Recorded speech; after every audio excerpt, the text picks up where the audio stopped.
یہ کہہ رہی ہیں کہ مولانا آپ کا اخلاق بیہیویئر بہت اچھا ہے، تو میں یہ چاہتی ہوں کہ آپ میرے لیے یعنی مولانا میرے لیے دعا کریں کہ اللہ مجھے بھی ایسا خامد عطا کرے۔ اور اللہ سے دعا ہے کہ اللہ تعالیٰ آپ کو اچھے اخلاق والا زندگی کا ساتھی عطا فرمائے۔ غربت میں تو انسان گزارا کر لیتا ہے، لیکن بد اخلاق انسان کے ساتھ گزارا نہیں ہو سکتا ہے۔ جنید بغدادی رحمۃ اللہ علیہ فرماتے ہیں کہ شرابی کے ساتھ رہ سکتا ہوں، بد اخلاق کے ساتھ نہیں رہ سکتا۔ ان کی بیٹی کا کوئی مسئلہ ہے تو سسرال ہیں، وہ فورس کر رہے ہیں کہ تعویذ لیا جائے، دھاگے باندھے جائیں، تو اس بارے میں آپ گائیڈ کریں کہ مجھے کیا کرنا چاہیے۔ میں نے چند دن پہلے دیکھا کہ پتہ نہیں مرگی کا یا کس چیز کا علاج ہے کہ گدھے کے کھر کاٹ کے گلے میں ڈالو۔ تقریباً سارے عامل 2 نمبر ہیں، اور سوائے کمائی کے اور کوئی چکر نہیں ہے، اور لوگوں کے ضعیف ایمان سے وہ فائدہ اٹھاتے ہیں۔ ابو ہریرہ رضی اللہ تعالیٰ عنہ لیٹے ہوئے تھے، آپ نے فرمایا کیا ہوا؟ کہا جی پیٹ میں درد۔ کہا اٹھو، نفل پڑھو، نماز میں شفا۔ اسباب کو پر توکل کرنا جہالت ہے، اسباب کو بیکار سمجھنا یہ بے وقوفی ہے۔ آخری 2 صورتیں اتری ہی اس لیے تھی، ہمارے نبی پر جادو ہوا تو اللہ تعالیٰ نے قل اعوذ برب الفلق قل اعوذ برب الناس اتاری، اور نماز شروع کی الحمدللہ رب العالمین۔ رکوع میں گیا سبحان ربی العظیم، رکوع سے کھڑا ہوا ربنا لک الحمد، سجدے میں گیا سبحان ربی الاعلی۔ اتنا اللہ نے رب کا تکرار کروایا مسلمانوں سے، میں رب ہاں، میں رب ہاں، میں کھوامنا ہے۔ میں یو پی ایس سی کی تیاری کر رہی ہوں گھر میں، لیکن جاب کے لیے مجھے یقیناً پھر باہر نکلنا پڑے گا۔ جاب کرنی چاہیے یا پردے کی وجہ سے جاب چھوڑ دینی چاہیے؟ ایک صحیح بات یہ ہے بیٹا کہ عورت کے لیے جاب نہیں ہے، وہ خامد کے ذمے ہے کہ وہ اپنی بیوی کو موت تک اس کی کفالت کرے، اس کے بچوں کی، اور عورت کی جاب ہے گھر اور بچوں کی تربیت اور پرورش، جو سب سے بڑی جاب ہے۔ کسی جگہ ضرورت بھی ہوتی ہے بھائی عورتوں میں ڈاکٹر ہونی چاہیے، چونکہ عورتوں کا علاج ہے، جہاں ضرورت ہے وہاں تو شریعت کی طرف سے بھی ہے، جو اللہ اس کے رسول کو پسند ہے اسے اپنی پسند بنا اور اس پہ عمل کر، تو اللہ اس کے محبوب کا حبیب بن جائے گا۔ آسک ایم ٹی جے، پوچھئے اپنے دل کی بات، اپنے سوالات ای میل کریں manager@tariqjamilofficial.com۔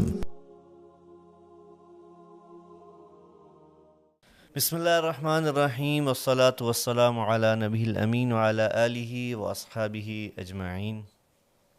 میرے انتہائی قابل احترام ناظرین، السلام علیکم۔ ہم ایک مرتبہ پھر آپ کی خدمت میں حاضر ہیں آسک ایم ٹی جے کی نئی ایپیسوڈ کے ساتھ، اور امید کرتے ہیں کہ ہم آج آپ کے پھر سوالات مولانا کے سامنے پیش کریں گے اور ان کے جوابات حاصل کریں گے، تاکہ آپ کو بھی اور مجھے بھی اور ہم سب کو سیکھنے کا موقع ملے۔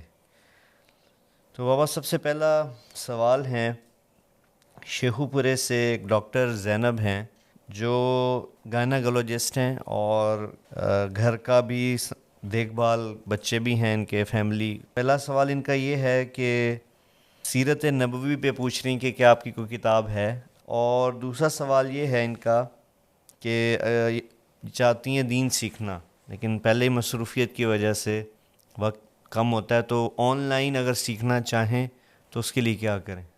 السلام علیکم ورحمۃ اللہ وبرکاتہ۔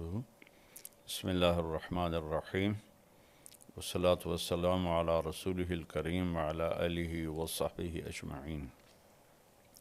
میں نے سیرت پر تو کوئی کتاب نہیں لکھی، البتہ میرے سیرت پر جو بیانات ہیں اس کا مجموعہ سیرت النبی کی شکل میں کسی نے چھاپا ہے، اوپر میرا نام لکھ دیا ہے۔ وہ اللہ کے نبی کی سیرت کو سمجھنے کے لیے مفید ہے، اور البتہ گلدستہ اہل بیت کی خدمت اللہ تعالیٰ نے مجھ سے لی، اس میں مختصر سب کے حالات ہیں، اور سیرت النبی کی جو بھی کتاب ملے اس سے آپ استفادہ کریں۔ اور آن لائن کی بات یہ ہے کہ ہمارے اپنے مدرسۃ الحسنین کا آن لائن کا سلسلہ ہے، جہاں ہم پوری دنیا سے خواتین و حضرات بڑے جوان بوڑھے سب وہ اس سے استفادہ کر رہے ہیں، فائدہ اٹھا رہے ہیں. آپ اس کو جوائن کر لیں تو آپ کو اس سے انشاءاللہ فائدہ ہوگا. جزاک اللہ جی. اس میں مزید میں بھی کچھ عرض کرتا چلوں آن لائن کورس کے حوالے سے کہ یہ بڑا منظم اور مرتب کورس ہے. اور اگر آپ ہمارا مولانا کا پیج آپ نے لائک کیا ہوا ہے طارق جمیل آفیشیل، تو اس پر اس کی اناؤنسمنٹس آتی رہتی ہیں. جب بھی نیا کورس ہم لانچ کرتے ہیں تو اس کی اناؤنسمنٹ ہوتی ہے، اور بڑا آسان ہے، اس کو آپ جوائن کر سکتے ہیں اور آن لائن کلاسز ہوں گی، اور امید ہے آپ کو بہت فائدہ ہوگا انشاءاللہ. اچھا، اگلا بابا ایک بہن ہے، اور ان کا ایک سوال بھی ہے اور ایک دعا بھی ہے، خواہش بھی ہے. یہ کہہ رہی ہیں کہ مولانا آپ کا اخلاق بیہیویئر بہت اچھا ہے، تو میں یہ چاہتی ہوں کہ آپ میرے لیے نہیں مولانا میرے لیے دعا کریں کہ اللہ مجھے بھی ایسا خامد عطا کرے.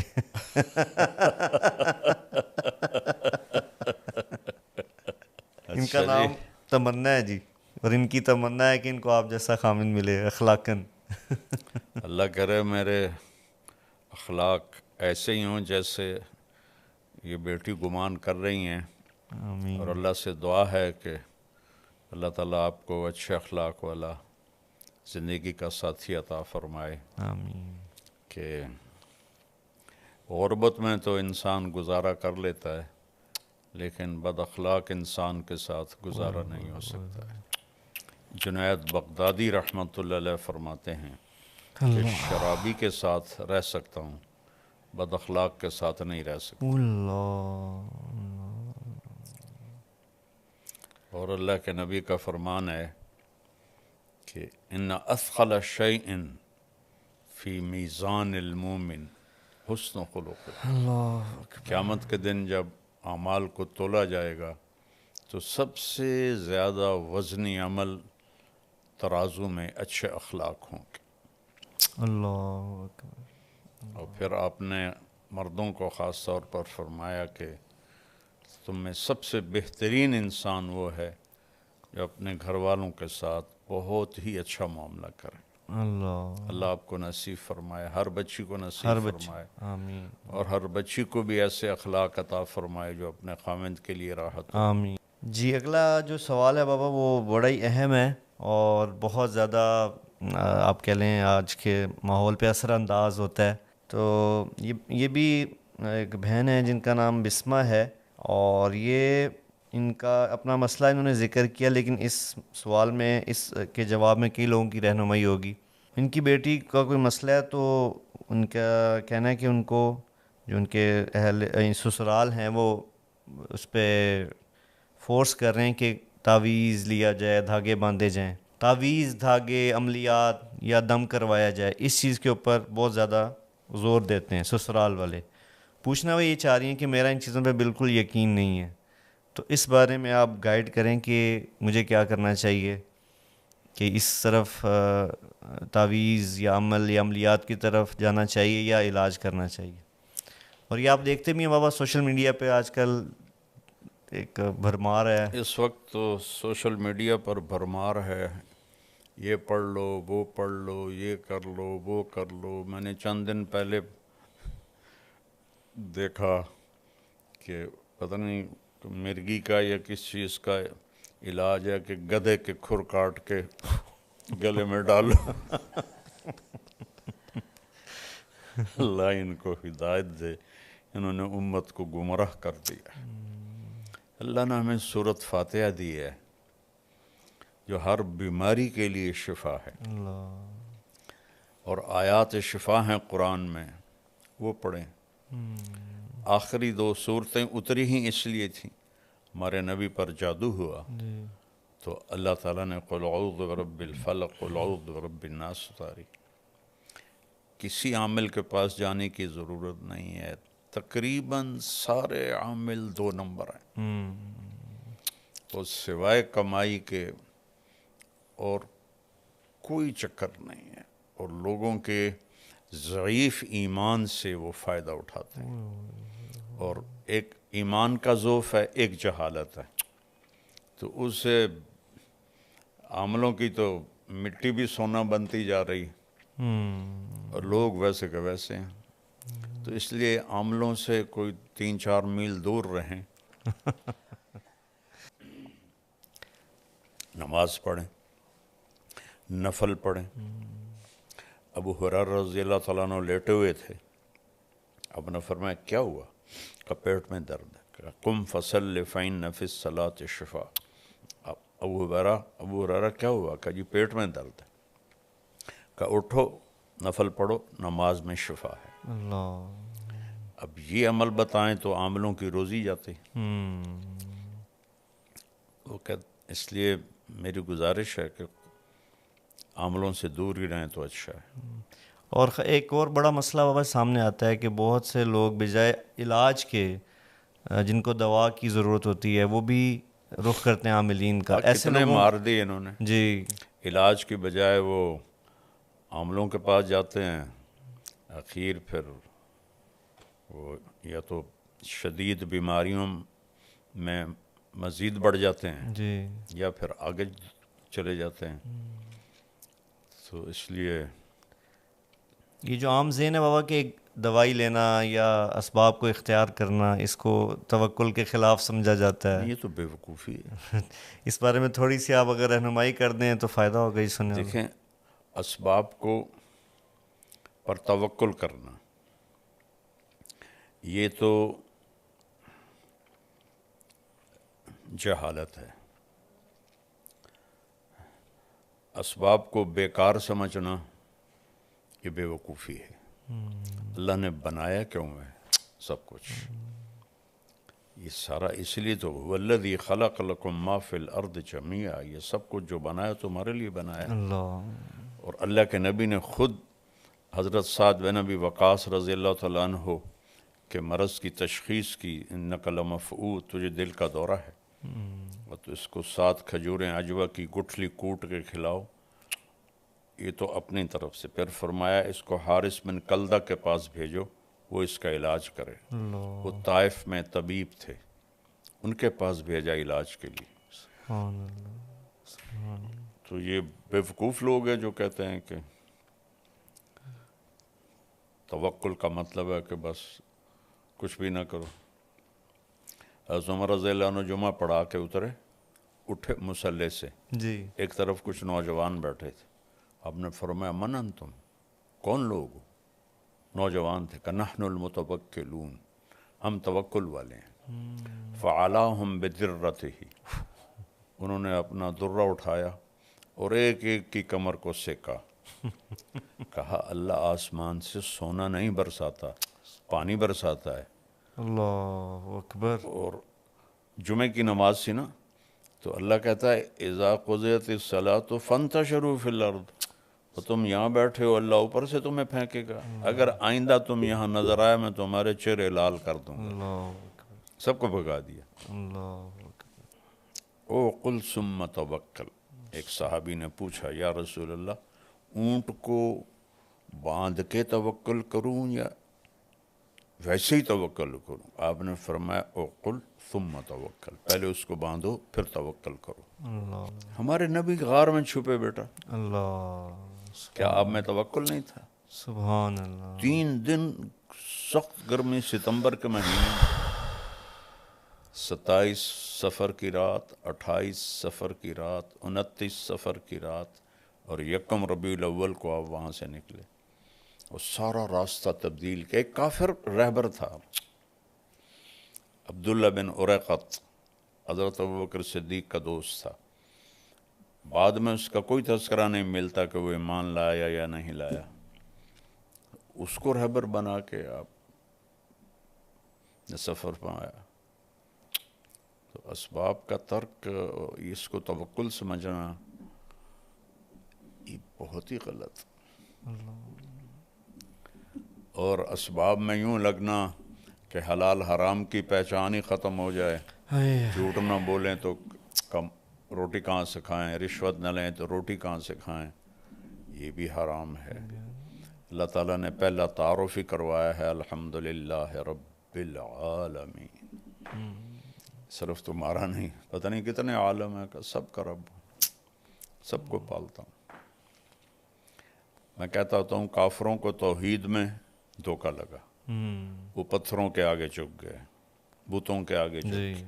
مسلمانوں کو ربوبیت میں دھوکہ لگا، توحید میں دھوکہ نہیں ہے۔ کسی کے آگے پتھر کا بت رکھو، شرابی جواری کیوں نہ ہو، اسے کہو نے سجدہ کر کا توبہ توبہ میں کافر ہوں، لیکن وہی ہے سود پہ کاروبار کرے گا، جھوٹ بھی بولے گا، چوری بھی کرے گا، ڈاکہ بھی ڈالے گا، رشوت بھی لے گا، روٹی کی تو کھاوی۔ تو مسلمانوں کو ربوبیت میں شک پڑا تو اللہ نے الحمدللہ رب العالمین سے قرآن شروع کیا، اور قل اعوذ برب الفلق، قل اعوذ برب الناس، رب سے شروع کر کے رب پہ ختم، سبحان اللہ، اور نماز شروع کی الحمدللہ رب رب العالمین۔ رکوع میں گیا سبحان ربی العظیم، رکوع سے کھڑا ہوا ربنا لک الحمد، سجدے میں گیا سبحان ربی الاعلی۔ اتنا اللہ نے رب کا تکرار کروایا مسلمانوں سے، میں رب ہاں، میں رب ہاں، میں کھوامنا ہے، میرے کول کوئی تھوڑ کوئی نہیں۔ تو یہ دونوں ایکسٹریم غلط ہیں۔ جی۔ اگلی بھی جو سائلہ ہیں ان کا نام شبنم ہے، یہ کہہ رہی ہیں کہ میں یو پی ایس سی کی تیاری کر رہی ہوں گھر میں، لیکن جاب کے لیے مجھے یقیناً پھر باہر نکلنا پڑے گا، تو اس میں پھر پردے کا تو میں بڑا اہتمام کرتی ہوں، پھر جاب میں جب میں جاب کروں گی اس وقت مشکلات کا سامنا کرنا پڑے گا مجھے، تو اس میں کیا کرنا چاہیے؟ یعنی جاب کرنی چاہیے یا پردے کی وجہ سے جاب چھوڑ دینی چاہیے؟ دیکھیں صحیح بات یہ ہے بیٹا کہ عورت کے لیے جاب نہیں ہے، وہ خاوند کے ذمے ہے کہ وہ اپنی بیوی کو موت تک اس کی کفالت کرے، اس کے بچوں کی۔ جو مہر لکھا جاتا ہے یہ کسی کی بیٹی کی قیمت نہیں ہوتی، مہر ایک علامت ہے کہ جب تک یہ نکاح قائم رہے گا یہ لڑکا اس لڑکی کی، اس کے بچوں کی کفالت کرے گا۔ اور عورت کی جاب ہے گھر اور بچوں کی تربیت اور پرورش، جو سب سے بڑی جاب ہے، سب سے بڑی جاب ہے۔ جب اس جاب سے ماؤں نے منہ پھیرا تو اولادیں انسانیت ہی بھول گئیں۔ اس وقت ہمارے کالج یونیورسٹیز نشے کے اڈے بنے ہوئے ہیں، 80% بچے بچیاں نشہ کر رہے ہیں، اور girl friend boy friend culture ایسے ہو گیا کہ جیسے کوئی یہ گناہ ہے ہی نہیں۔ اللہ تعالیٰ نے کہا لا تقربوا الزنا انہ کان فاحشۃ ومقتا وساء سبیلا، زنا کے قریب بھی نہ جاؤ۔ یہ عجیب بات ہے، کہنا تھا زنا نہ کرو، جی قریب نہ جاؤ کا کیا مطلب؟ کہ جو چیزیں اس کو پروموٹ کرتی ہیں، موٹیویٹ کرتی ہیں، ان سے دور رہو۔ اس میں سب سے بڑی چیز آزادانہ ملاپ ہے نوجوان بچے بچیوں کا، مردوں عورتوں کا، جس کو اللہ نے حد بندی سے روکا۔ تو جب وہ ہم نے بیریئر توڑا تو ساری نسل اس پہ لگ گئی اور یہ مسئلہ ہی کوئی نہیں رہ گیا ہے۔ تو اللہ نے کہا یہ بہت بڑی فحاشی ہے، اور مقت کہتے ہیں انتہائی قابل نفرت چیز کو۔ مقتن کا لفظ کفر پہ نہیں بولا اللہ تعالیٰ نے، قابل نفرت تو سب سے زیادہ شرک ہے، جی اللہ نے زنا پہ بولا کہ انتہائی قابل نفرت ہے، وساء سبیلا، بہت غلط راستہ ہے۔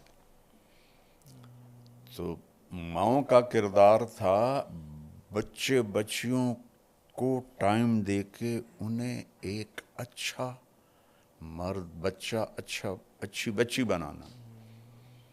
تو وہ بڑا گھر ہو، بڑی گاڑی ہو، زیادہ پیسے ہوں، چلو دونوں جاب کرو، دونوں کماؤ۔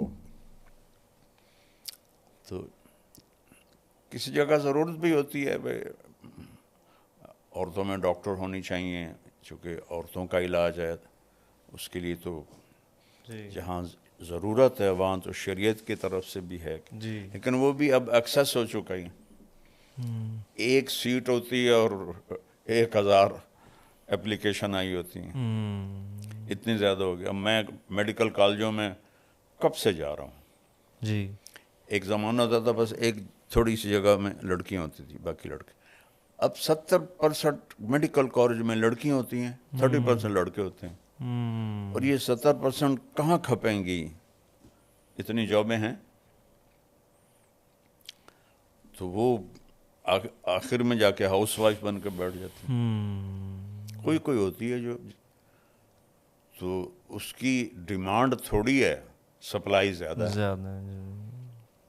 بہرحال ضرورت جہاں ہے وہاں شریعت اجازت دیتی، جی لیکن اصل ہے کہ ماں اس لیے ہے، بیوی اس لیے ہے کہ وہ اپنے گھر کو سجائے، اپنے بچوں کو اچھا انسان بنائے.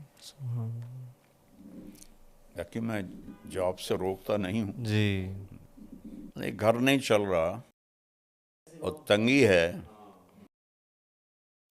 پھر عورت کو بھی اجازت ہے کہ وہ خامد کا ساتھ دے اور مل کے گھر کا نظام چلائیں. لیکن صرف سٹیٹس بڑھانے کے لیے جاب کرنا یہ حق تلفی ہے اولاد کی. اچھا، آگے والا بھائی ہیں، ان کا نام ہے ریاست علی. تو ان کا بڑا ایموشنل سا سوال ہے. یہ کہہ رہے ہیں کہ مولانا آپ لوگوں کو اللہ سے ملاتے ہیں، اللہ نے آپ کو ذریعہ بنایا ہے، تو مجھے بھی کچھ ایسا بتا دیں کہ میں بھی اللہ والا ہو جاؤں، اللہ سے مل جاؤں میں. سبحان اللہ. کیا نام ہے اس کا؟ ریاست علی. اچھا، ریاست میاں اللہ آپ کو بہت جزائے خیر دے. بہت اچھا سوال کیا آپ نے. یہی تو زندگی کا مقصد ہے کہ مرنے سے پہلے ہم اللہ کو پالیں اور اللہ کو راضی کر لیں. تو اس میں کوئی مشکل بات ہی کوئی نہیں ہے. ایک صحابی نے کہا کہ اريد ان اکون من احباب اللہ و رسولہ، میں چاہتا ہوں میں اللہ اس کے رسول کے تعلق والوں میں بن جاؤں. تو آپ نے فرمایا احبب ما احب اللہ و رسولہ تکن من احبابہما. جو اللہ اس کے رسول کو پسند ہے اسے اپنی پسند بنا اور اس پہ عمل کر، تو اللہ اس کے محبوب کا حبیب بن جائے گا. تو سب سے آسان ہے اللہ سے تعلق، کیونکہ نہ کسی کی محنت کرنی پڑتی ہے، نہ کوئی پیسہ لگانا پڑتا ہے، بس اس جسم کو ڈھالنا ہوتا ہے اللہ رسول کی اطاعت میں. یہ بابا آگے ایک سوال ہے، اس میں نام واضح نہیں ہو رہا، تو کوئی یہ بھی بہن ہے ہماری یہ پوچھنا چاہ رہی ہیں کہ میں ایک سوال کرنا چاہتی ہوں مولانا صاحب کہ میں بہت نیک عمل کرنے کی کوشش کرتی ہوں اور ہر ممکن کوشش کرتی ہوں کہ اللہ کے ہر حکم کو بجا لاؤں، اور میرے دل میں ہر وقت اللہ کا اور اللہ کے رسول کا خیال رہے، ان کی محبت رہے. لیکن جب اپنے کاموں میں مشغول ہو جاتی ہوں، جیسے گھر کے کام ہیں، تو وہ پھر کیفیت چلی جاتی ہے. تو مجھے ڈر ہے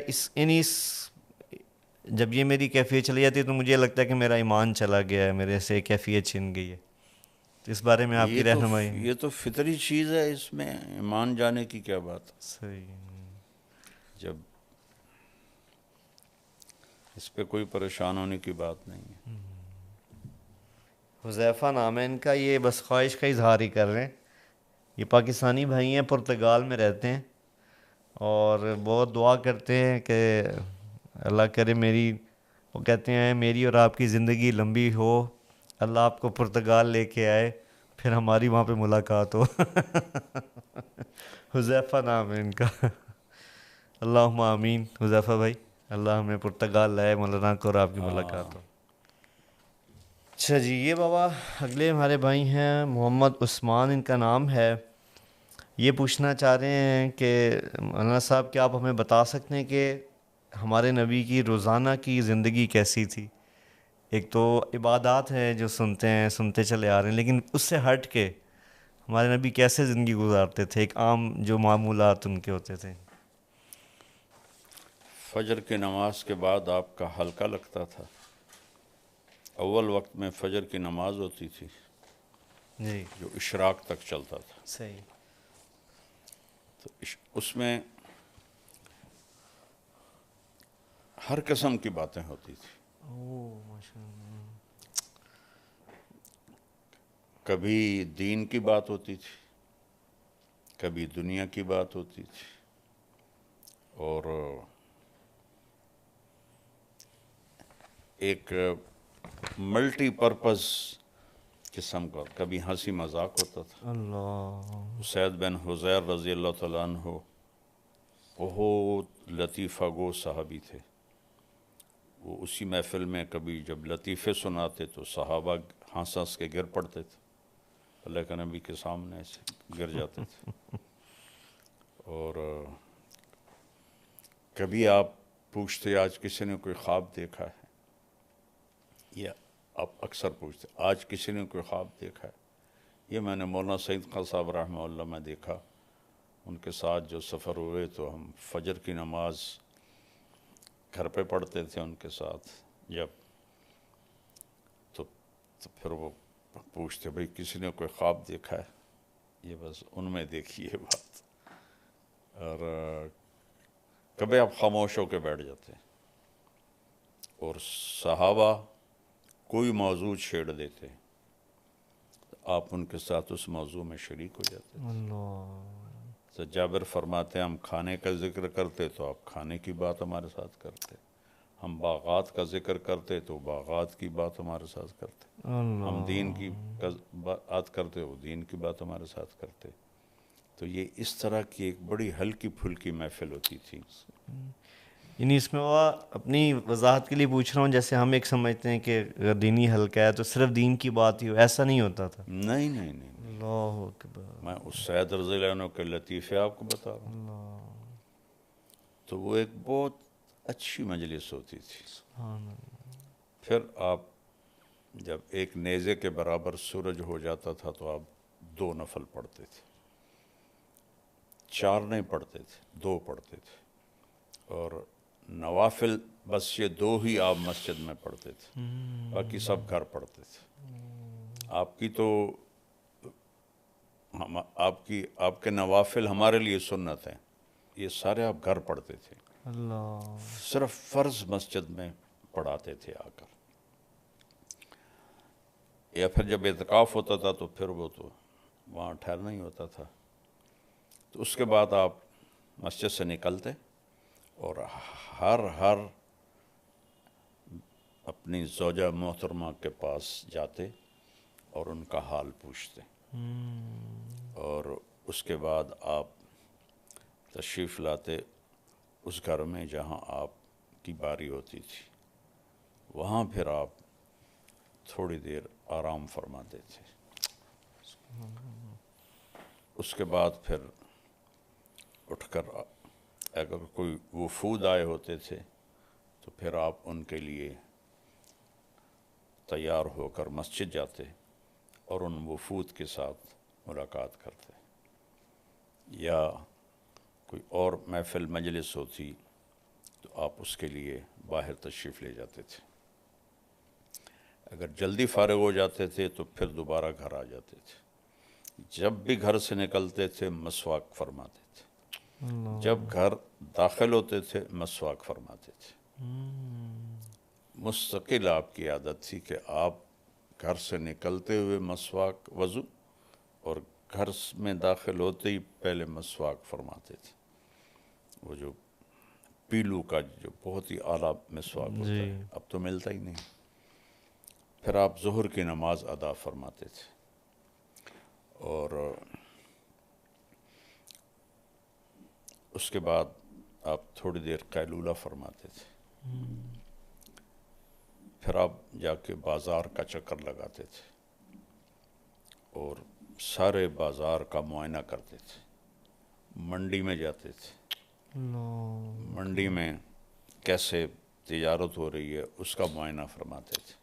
اور اس کے بعد پھر گھر واپس آتے، اور عصر کی نماز کے بعد آپ پھر ہر گھر والی کے پاس جا کے بیٹھتے تھے۔ اللہ اکبر، فجر میں تو صرف سلام حال آگے، ہر ایک کے پاس بیٹھتے تھے، تھوڑی دیر سب کے پاس بیٹھتے اپنے باری والے گھر میں آتے تھے۔ تو پھر گھر کے کام کاج، جھاڑو دینا، برتن دھونا، اللہ اپنے کپڑے دھونا۔ آپ کی 9 بیویاں زندہ اپنے کپڑے خود دھوتے تھے، اللہ، کوئی کپڑا پھٹ جاتا تھا خود سیتے تھے، جوتا پھٹ جاتا اس کو خود سیتے تھے، اپنے گھر والوں کے ساتھ مل کر گھر کا کام کرتے تھے، فی محنت اہلہ۔ اور آپ حضرت حسن نے پوچھا ہند بن ابی حالہ سے کہ اللہ کے نبی کیسے تھے؟ تو انہوں نے کہا دائم الفکرہ طویل الاحسان، لمبی سوچ اور لمبا غم۔ یہی سوال ایک صحابی نے حضرت عائشہ سے پوچھا، اللہ کے نبی کیسے تھے؟ انہوں نے کہا کان ضحاکا بساما، بہت ہنسنے والے، بہت مسکرانے والے۔ جگہ کے بدلنے سے عمل بدل گیا۔ اللہ اکبر، مسجد میں ہیں تو ایک ذمہ داری سر پر ہے، گھر میں آتے ہیں تو وہ ذمہ داری باہر، اور بیوی کے ساتھ ایز اے خامند ہنس رہے ہیں، مسکرا رہے ہیں، گپے مار رہے ہیں۔ اور ایک ایسا نہیں کہ میں نبی ہوں اور بس وہ آگے بیچاری ایسے بیٹھی ہوئی ہوں، ایسے نہیں، بے تکلفی ہے۔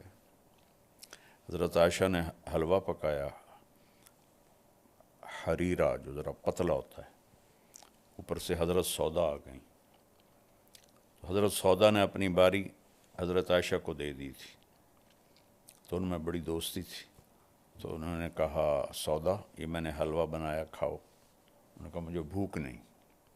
کہا کھا لو ورنہ تیرے منہ پہ مل دوں گی۔ انہوں نے کہا مجھے طلب نہیں، تو انہوں نے لپ بھری اور منہ پہ مل دیا۔ اللہ کے نبی بیٹھے ہوئے تھے، سبحان اللہ، آپ نے حضرت عائشہ کے دونوں ہاتھ پکڑے، کہا سودا چل آ اس کے منہ پہ مل۔ اللہ حضرت سودا نے اٹھا کر ان کے منہ پہ مل دیا۔ اللہ اکبر، ہائے یہ آپ کی گھر کی زندگی تھی۔ اللہ اکبر، سبحان اللہ، اور پھر مغرب کے بعد سب بیگمات کو وہاں بلاتے جہاں آپ کی باری ہوتی تھی، ان کے ساتھ دن میں 3 مجلسیں ہوتی تھی، فجر کی مختصر، عصر کی تھوڑا ٹائم، مغرب کے بعد پھر سب کٹھی اس گھر میں، وہاں جتنی دیر وہ بیٹھیں اس کے لیے کوئی ٹائم مقرر نہیں ہوتا تھا۔ پھر وہ ساری عشاء سے پہلے اٹھ کے چلی جاتی تھی، اب عشاء کی نماز پڑھا کے آ کے فوراً سو جاتے تھے۔ لا ثمرۃ بعد العشاء، عشاء کے بعد کوئی مجلس نہیں ہے، یہاں سارا کام ہی الٹا ہوا پڑا ہے۔ وہ گورے ہم سے زیادہ سیانے نکلے کہ وہ رات کو کوئی ان کا کام ہوتا ہی نہیں ہے، ان کی ہماری حکمران ہوں، ہمارے ادارے ہوں، ہمارے مولوی ہوں، رات کی آپ نے کہا لا ثمرۃ بعد العشاء۔ اور پھر آپ آخری 3 پہر جب رہ آپ اٹھ جاتے تھے، اور تہجد کا وضو آپ خود فرماتے تھے، مسواک فرماتے، جس گھر میں ہوتے وہاں آپ نوافل ادا فرماتے۔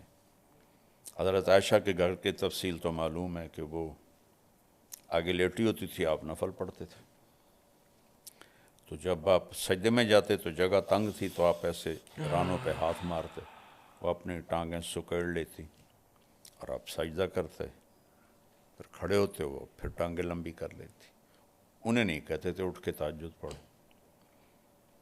اور اپنے نفلوں سے جب فارغ ہو جاتے تھے تو پھر یوں کونی کی ٹیک لگا کے ایسے لیٹ جاتے تھے ایسے، تو حضرت عائشہ بھی اٹھ جاتی تھی۔ پھر فجر کی اذان تک دونوں ایز اے خامند اور بیوی آپس میں ان کی پیار و محبت کی بات ہوتی تھی. یہ نہیں جو کہتے ہیں بھائی گھر میں بھی مشورے کرو کہ دین مٹ رہا ہے, دین کیسے زندہ کریں, گھر کو بھی مسجد بنا دو. کیا بے وقوفوں والی بات ہے. مسجد کا دین اور ہے, گھر کا دین اور ہے. میرے نبی نے کبھی گھر میں ایک دفعہ نہیں کہا عائشہ دین مٹ رہا ہے میں کیا کروں. جو سب سے زیادہ دین کے اللہ نے کہا فلا تذهب نفسك علیہم حسرات, میرے محبوب کہیں آہیں بھرتے بھرتے آپ خود ہی نہ فوت ہو جائیں. لیکن گھر میں آپ نے کبھی ماتھے پہ شکن نہیں ہے, مسکرا رہے ہیں, ہنس رہے ہیں. اور حبشہ والوں کا, سوڈانیوں کا وفد آیا, وہ مسجد میں اس سے اپنے خنجروں سے کھیل رہے تھے. تو آپ نے حضرت عائشہ کو بلایا کہ آؤ تجھے تماشا دکھاؤں.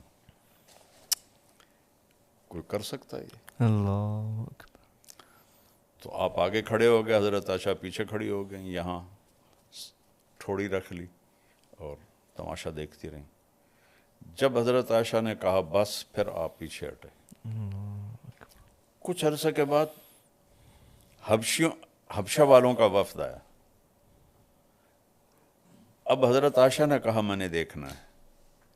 پہلے اللہ کے نبی نے خود جی. کہا, اب حضرت عائشہ نے کہا میں نے دیکھنا ہے. ان کا زیادہ کوئی دلچسپ تھا تو اتنی دیر دیکھتی رہیں, کہنے لگی کہ اللہ کے نبی نے کہا عائشہ بس نہ کریں. میں نے کہا نہیں, ابھی میرا جی نہیں بھرا. تو آپ ایک پاؤں کو فری کرتے, دوسرے پہ ٹیک لگاتے, پھر اس کو فری کرتے اور پہلے پہ ٹیک لگاتے. اتنی دیر میں دیکھتی رہی, اللہ. یہاں تک کہ میں نے کہا کہ بس. تو پھر آپ کی سہیلیاں آتی تھیں, وہ کھیلتی تھیں حضرت عائشہ کے ساتھ, تو آپ ان کا کھیل دیکھتے تھے. ایک دن حضرت ابوبکر صدیق آئے تو وہ ساری سہیلیاں مل کے گا رہی تھیں اور اللہ کے نبی لیٹے ہوئے تھے. تو ابوبکر صدیق ناراض ہوئے, دیکھتی نہیں ہو اللہ کے نبی لیٹ آرام کر رہے ہیں, تم لوگ گا رہی ہو. کہ ابوبکر کچھ نہ کہو, کھیلنے دو, یہ ہماری عید کا دن ہے. کچھ ایسے الفاظ تھے. آپ کی زندگی کو بیان نہیں کیا گیا, بڑا ظلم کیا. صرف عبادات عبادات عبادات عبادات.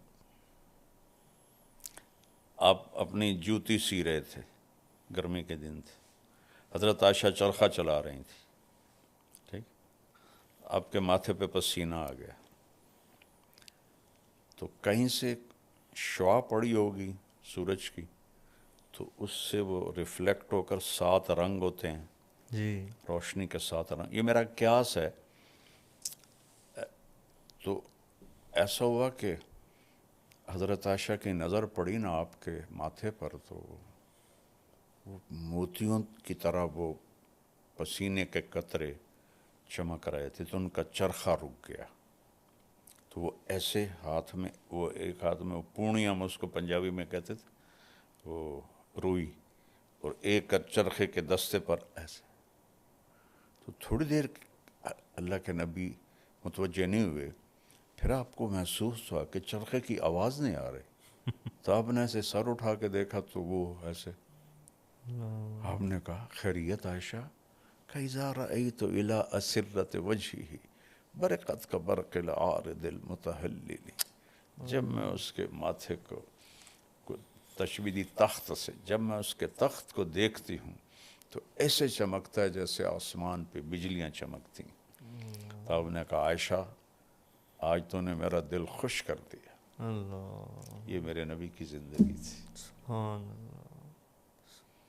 یہ نہیں تھی کہ اتنے 1000 دفعہ یہ پڑھتے تھے, اتنے 1000 دفعہ یہ پڑھتے تھے, اتنے 1000 دفعہ یہ پڑھتے تھے. وہ ایک عمل کا کالی پوٹلی والا عمل, کالی پوٹلی والا عمل, مسور کی دال کا عمل. خدا تو نو ہدایت دے, خود بھی گمراہ ہو رہے ہیں، لوگوں کو بھی گمراہ کر رہے ہیں۔ اللہ کیا جواب دیں گے؟ بئس العبد عبد یطلب الدنیا بالدین، بدترین انسان ہے جو دین کے نام پہ دنیا کمائے، بدترین انسان۔ اللہ میری حفاظت فرمائے، ہم سب کی حفاظت فرمائے۔ سب سے زیادہ جو میرے اوپر خوف ہوتا ہے وہ اس بات کا ہوتا ہے، کیونکہ اب میں اس پوزیشن میں ہوں کہ میں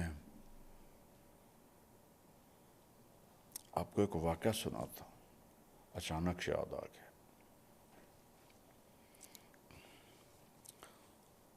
اور یہ واقعہ ہے بیٹا 1974،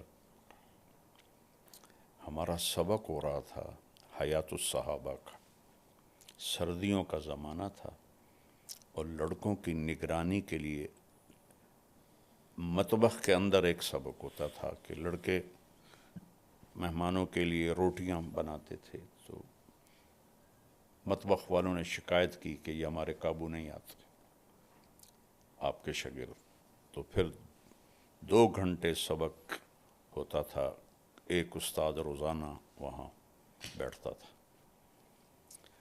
تو اس دن شدید سردی تھی اور مجھے نزلہ لگا ہوا تھا، اور میں نے کھدر کی چادر اوڑھی ہوئی تھی، اور شرڑ میرا ہو رہا تھا، اور نیچے ٹھنڈا فرش تھا، پانی بہتا تھا اس پر، قریب ہی آٹا گوندنے وقت کی جگہ تھی، تو اس کا سیم وہاں تک تھا، اور اوپر چٹائی تھی پھٹی ہوئی، اور ہمارے استاد مولانا زار شاہ صاحب رحمہ اللہ، ان کو بھی شدید نزلہ تھا، تو وہ ٹیک لگا کے بیٹھے ہوئے تھے اس کی پلر کی۔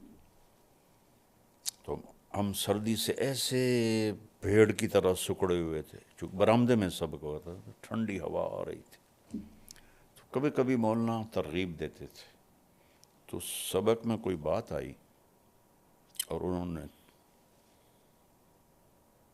ترغیب دی، اس میں ایک جملہ بولا، رائمنڈ کی نسبت کو بیچنا نہیں۔ میرے اب بھی آنکھوں میں آنسو ہیں کہ پتہ نہیں باقی لڑکوں کا کیا تاثر تھا، میرا رد عمل تھا۔ میں نے کہا اس میں بیچنے والی چیز کیا ہے؟ تو مجھے اپنا تو پتہ ہے، مجھے باقیوں کا نہیں پتہ، کہ میرے اندر ایک رد عمل پیدا ہوا، ویچن والی شے کیڑی، برے حال تے بانکے دیاڑے جو پنجابی میں کہتے ہیں، اس میں کون سی چیز ہے بیچنے والی؟ تو چند سالوں بعد مجھے پتہ چلا کہ میں بیچ سکتا ہوں، میں کیش کر سکتا ہوں۔ وہ میرے ساتھ اللہ نے وہ کر کے دکھایا کہ تو کہتا تھا کہ کیا چیز ہے بیچنے والی، تو بیچ، اب بک سکتا ہے تیرا سودا۔ یہ میں اللہ سے بہت رو رو کے مانگتا ہوں کہ یا اللہ دین بیچنے والوں میں نہ مجھے اٹھا دینا۔ اللہ نے مجھے نیک نامی دی، بہت بڑی دولت ہے، شہرت دی، اچھی شہرت، بہت بڑی دولت، لیکن اس کے اندر بہت بڑا امتحان ہے بیٹا، بہت بڑا امتحان۔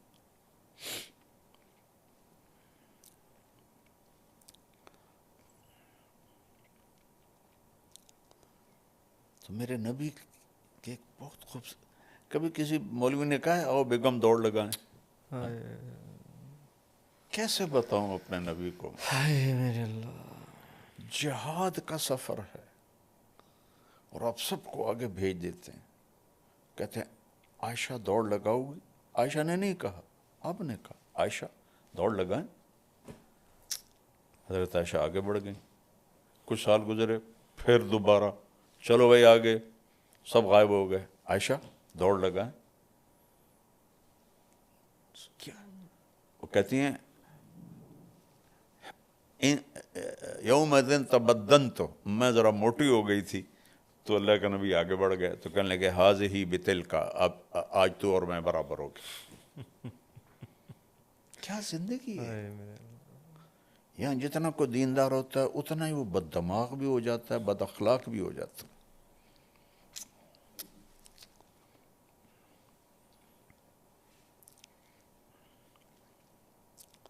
سبحان اللہ، جہاد کا سفر اور لشکر تیاری کا بگل بج گیا۔ حضرت عائشہ اپنے اونٹ پر بیٹھیں، وہ جو پالکی ہوتی ہے، گردن میں دیکھا تو ہار غائب تھا۔ ہار لائن تھی مانگ کے بہن سے، حضرت اسما سے، تو شور مچا دیا، میرا تو ہار گم ہو گیا۔ عین سفر تیار ہے۔ عصر کے بعد آپ نے کہا بھی ہار ڈھونڈو۔ اس کے برعکس بھی ہو سکتا تھا، عائشہ جہاد کا سفر ہے، معمولی سا ہار ہے، ہم اس کے لیے ہم سفر روک دیں؟ آپ نے کہا چلو بھائی سب ڈھونڈو۔ سب ڈھونڈنے لگ گئے۔ مغرب کا وقت ہو گیا تو مغرب عشاء کٹھی پڑی۔ اب سفر مشکل ہو گیا، رات ہو گئی، رات ٹھہر گئے۔ فجر کا وقت ہو تو پانی غائب، پانی کوئی نہیں۔ تو سارے حضرت ابوبکر صدیق کو تانے دینے لگے، تیری بیٹی کی وجہ سے اب ہماری نماز خراب ہوگی، پانی کوئی نہیں، نماز کیسے پڑھیں گے؟ تو ابوبکر غصے میں گئے اللہ کے نبی کے خیمے میں، تو آپ حضرت عائشہ کی گود میں سر رکھے سوئے ہوئے تھے۔ تو اسے اب بول تو سکتے نہیں تھے کہ سوئے ہوئے، یہاں زور سے انگلی ماری، کہ میں ایسے ہو گئی تھا کہ میری باڈی میں حرکت نہ ہو، تو انہیں پھر ایسے کیا، پھر ایسے کیا۔ تو باپ تھے، اپنا غصہ نکال کے باہر نکل آئے۔ تھوڑی دیر میں لے کے نبی کی آنکھ کھلی تو حضرت عائشہ نے کہا یا رسول اللہ سارے لوگ بڑے پریشان ہیں، اور کیا ہوا؟ اب پانی کوئی نہیں، ہم نماز کیسے پڑھیں؟ یہ بات ہو رہی تھی، جبریل آ گئے، وَلَمْ تَجِدُوا مَاءً فَتَيَمَّمُوا صَعِيدًا طَيِّبًا فَامْسَحُوا بِوُجُوهِكُمْ وَأَيْدِيكُمْ۔ پہلی دفعہ آیت تیمم، اللہ، آدم سے لے کر عیسیٰ تک علیہم السلام کبھی تیمم نہیں آیا، آج آیا تیمم۔ اور کیا عجیب بات ہے کہ مٹی منہ پہ ملو اور پاک ہو جاؤ۔ سبحان اللہ۔ یوں کر کے ایسے کیا اور یوں کر کے ایسے کیا، چل بھائی پاک۔ حضرت عمار بن یاسر کو سفر میں احتلام ہو گیا، وہ کہنے لگے وضو کے لیے تو یہ ہوتا ہے، تب مجھے تو احتلام ہوا ہے، میں تیمم کیسے کروں؟ انہوں سارے کپڑے لا دیتے کلے آئین اور آ رہے تھے، کدی این تے کدی این تے کدی این تے کدی این۔ مدینے واپس آئے، یا رسول اللہ مجھے نہانے کے فرض غسل تھا، پھر میں نے تو یہ کیا۔ آپ مسکرائے، کہا عمار یکفی کا ضربتان، یہاں بھی دو ہی ضربیں کافی تھیں، ایک یوں کر لیتا ایک یوں کر لیتا تو پاک ہو جاتا۔ اللہ اکبر۔ اب جو صحابہ نے ابو بکر کی تعریف شروع کی، واہ ابو بکر واہ، یہ پہلی برکت نہیں ہے جو تمہارے گھر سے ملی ہے، پہلے بھی بے شمار برکتیں تیرے گھر کی ہمیں ملی۔ فجر کی نماز کے بعد چاندنا ہو گیا، حضرت عائشہ نے کہا چلیں ہار چھوڑیں چلتے ہیں، پھر آپ نے کہا چلو۔ جب اونٹنی کو اٹھایا تو ہار نیچے اس کے پڑا ہوا تھا، وہ باہر انہوں نے ڈھونڈی رکھا، وہ نیچے چلا گیا تھا۔ جہاد کا سفر روک دیا۔ پڑھو، میں کیا کروں، مولوی نہیں جانتے سیرت کیا ہے تو میں اوروں کے پہ کیا رہوں۔ اکابر میں پھنسے ہوئے ہیں، اکابر، میں کہتا ہوں سب سے بڑے اکابر میں جاؤ جو میرا نبی ہے، جس سے یہ سارے اکابر وجود میں آئے، اس کی زندگی دیکھو، اسے فالو کرو۔ قابل اتباع صرف میرا نبی ہے، قابل احترام ہر اللہ والا ہے، سبحان، بلکہ ہر عام سے عام مسلمان ہے۔ سبحان، احترام سب کا ہے، اتباع صرف قُلْ إِن كُنتُمْ تُحِبُّونَ اللَّهَ فَاتَّبِعُونِ۔ سبحان۔ اتباع میرے نبی کا ہے، احترام سب کا ہے،